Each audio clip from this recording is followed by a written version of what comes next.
I am Keesha Davis. Chad Davis.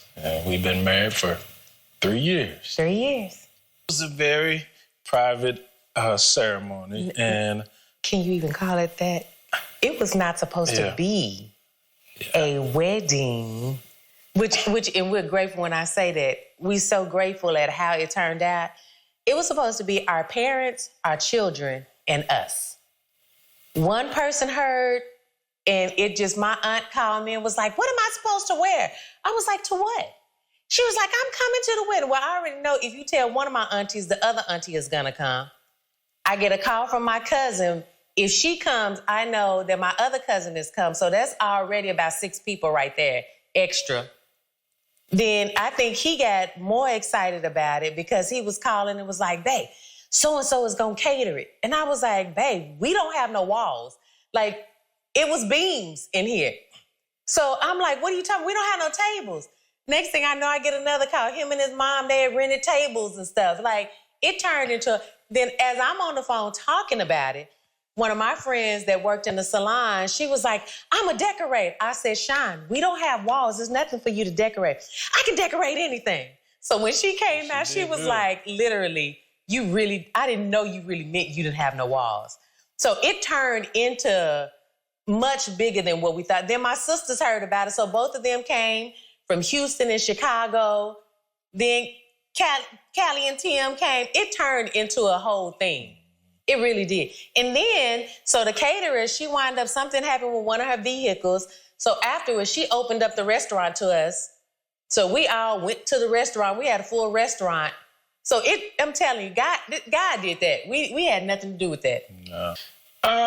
My thought process was, I just really wanted to intimate. We both been married before and been through terrible marriages, and it's just one of those things, like, you want to do something different. You want to honor God, but you want to, you just want that intimacy. It's just like, hey, this focus is not on everybody else. We're not putting a whole bunch of money into it. We're just going to focus on us and our Heavenly Father. And that was my thought process behind it. So I was out here living in my RV.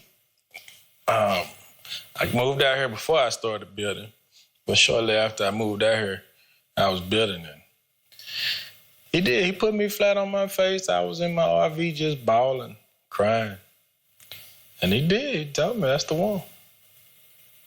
Yeah, because you was trying to get rid of me.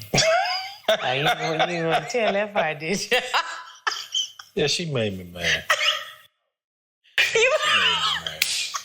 Yeah, he tried to get rid of me.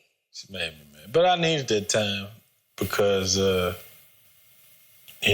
sometimes, God just needs you by himself in order to speak to you. So get rid of all the noise. And, man, that was, me living in that RV. I wouldn't want to do it again, especially if I was single, I can do it. But if I was having a family, it's just too congested. But that was probably some of the clearest moments spiritually. It's just peaceful, man. We don't need a whole bunch of stuff to live. And it just put things in perspective. I talked about it earlier about dealing with your stuff before you say I do. Also, having somebody that you really like, somebody that you have your core values that line up. Because oftentimes people wind up arguing and fussing about things because, you're Mormon and you're Catholic. I mean, I don't know, but I'm just giving an example. But so making sure that those core things line up and that you really have God in the middle of it. And, the bigger picture, what is your bigger picture? And within that, if you stay focused on what the bigger picture is, hopefully it is to build together, is to have a great life together, have a friendship together. And if you focus on that, then you'll be able to pick and choose your battles because some stuff is just not that serious. My thing is I would probably say always try to better yourself. And always be nice to one another.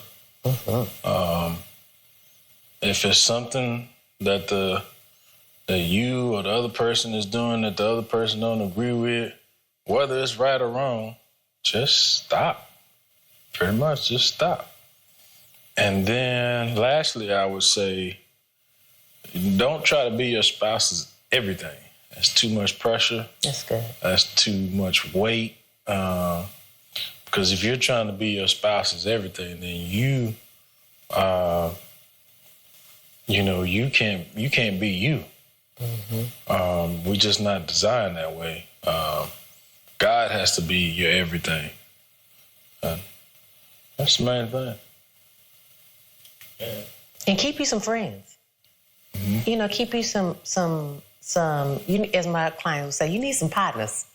You need because you're a person that had. You talked about this before. Yeah. So basically, you have, what makes up a person is their family, their friends, and so they had those relationships before they came into the marriage, and so you have to encourage. You got to keep cultivating those relationships to continue to be who you are. And when you try to isolate somebody, that's not good. That's not healthy. So I encourage her. It's not one of those things where you gotta be home at a certain time or I need you here. No, it's just, hey, I'm going to my mama's house. Have fun. They give me a chance to go sleep. Positive relationships, though. It got to be positive relationships. Even if it's family, your friends, that have to be positive relationships that cultivate what you're cultivating. Because you don't want no negativity spewing in on something that you're trying to grow. So make sure it's positive relationships. But you need a little negative, too, because that reminds you. Oh, yeah. Okay. Oh, I'm so glad I'm married to you. We had a couple of them nights when we came home. Be like, babe, man, boy, I like you. You know what I'm saying? I ain't single no more. We've had a couple of them, yeah.